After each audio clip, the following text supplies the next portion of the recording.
วิธีนำใช้ Google Meet ในการเปิดไมค์แชร์จอหรือว่าพิมพ์ความคิดเห็นเนาะทุกคนเนาะโอเค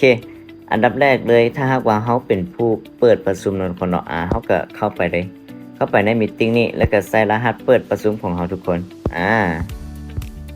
ใส่รหัสเปิดประชุมของเฮาเลยทุกคนโอเคเนาะทุกคนเนาะหลังจากนั้นเฮาก็กดคำว่า join ก็คือเข้าร่วมเลยทุกคนโอเคเนาะทุกคนเนาะหลังจากเข้าร่วมปุ๊บเนาะทุกคนเนาะเฮาก็เปลี่ยนบัญชีที่เฮาใช้ในการเปิดมีตติ้งหรือว่า Google Meet ให้เนาะทุกคนเนาะหลังจากนั้นให้เฮาปิดไมค์ปิดกล้องแล้วก็กดคำว่าเข้าร่วมเนาะเพื่อว่าไปรอท่าสมาชิกที่ต้องการร่วมประชุมนำเฮาเนาะทุกคนเนาะซึ่งว่าตัวนี้เนาะทุกคนเนาะจะเป็นสมาชิกของเฮาที่เข้ามาร่วมตัวนี้มันจะเป็นเฮาเนาะที่ว่าเปิดมีตติ้งเองถ้าว่าเฮาอยากเปิดไมค์เฮาก็เปิดอยู่นี่เลยทุกคนแล้วก็อยากเปิดกล้องเฮาก็กดอยู่นี่ได้เลยทุกคนเด้อบัดนี้ถ้าเฮาอยากแชร์จอก็กด3ขีดเนาะทุกคนเนาะเห็นบ่แล้วก็เจนลูกศรสีนี้กดไปเลย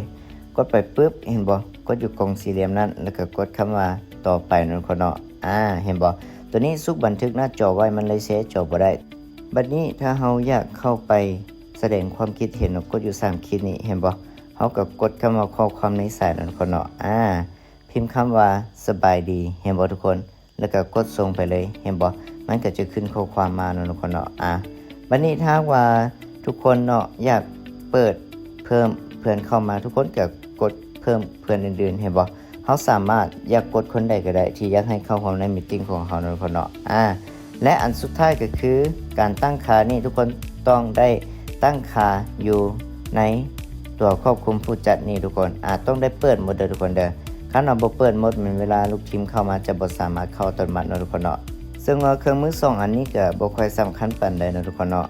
ฉะนั้นสำหรับตัวนี้จะเป็นวิธีการเปิดมีตติ้งด้วยตัวของเฮาเองเด้อทุกคนเด้อ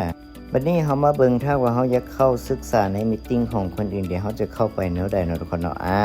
เฮาก็ต้องเข้าไปอยู่ในกลุ่มเนาะทุกคนเนาะกลุ่มที่เขาเจ้าส่งลิงก์มาโอเคก็คือลิงก์ตัวนี้เลยทุกคนเห็นบ่เฮาเจนลิงก์เขาเจ้าส่งมาเนาะทุกคนเนาะลิงก์ตัวนี้กดเข้าไปเลยทุกคนโอเคเนาะทุกคนเนาะกดเข้าไปปึ๊บเฮาก็ปิดกล้องปิดไมค์หลังจากนั้นเฮาก็กดคำว่าเข้าร่วมได้เลยทุกคนเห็นบ่เข้าร่วมไปปึ๊บก็จะมีลีดเดอร์เขาเจ้าเนาะนำเทศอยู่เนาะทุกคนเนาะถ้าหากว่าเฮาต้องการต้องการแชร์จอหรือว่าเปิดไมค์ก็หรือว่าพิมพ์ข้อความเฮาก็สามารถเฮ็ดได้เลยทุกคนเห็นบ่กดไปใน3ขีดเห็นบ่เข้าไปในข้อความในสายหั่นเนาะทุกคนเนาะเฮาก็เขียนทักทายสบายดีลีดเดอร์เพิ่นไปเนาะทุกคนเนาะว่าสบายดีแบบนี้ก็ได้ทุกคนโอเคเนาะทุกคนเนาะสำหรับตัวนี้เห็นบ่จะเป็นกล่องข้อความบัดนี้ถ้าเฮาอยากเปิดไมค์ดิเฮาก็สามารถเปิดได้เห็นบ่กดปุ่มนี้เลยทุกคนหรือเปิดกล้องก็สามารถเปิดได้คือกันเนาะทุกคนเนาะตามสบายเลยนี่ถ้าเฮาอยากแชร์จอเดี๋ยวเฮาก็คลิกอยู่3ขีดแล้วก็กดลูกศรนี้ทุกคนหลังจากนั้นก็กดปุ่มเครื่องสี่เหลี่ยมนี้แล้วกดต่อไปเนาะทุกคนเนาะแต่ว่าสุกจะบ่กดเพราะว่าคันกดมันจะไปแชร์ทับจอของคนที่สอนเทศอยู่ฉะนั้นบ่ขอแชร์เด้อทุกคนเด้อโอเคเนาะทุกคนเนาะสำหรับตัวนี้จะเป็นวิธีการเข้ามีตติ้งไปศึกษาในมีตติ้งอื่นเนาะทุกคนเนาะเห็นบ่วิธีง่ายๆเลยทั้ง2แบบโดยที่เฮาเปิดมีตติ้งเองแล้วก็โดยที่เฮาเข้าไปศึกษานำคนอื่นเด้อทุกคนเด้อ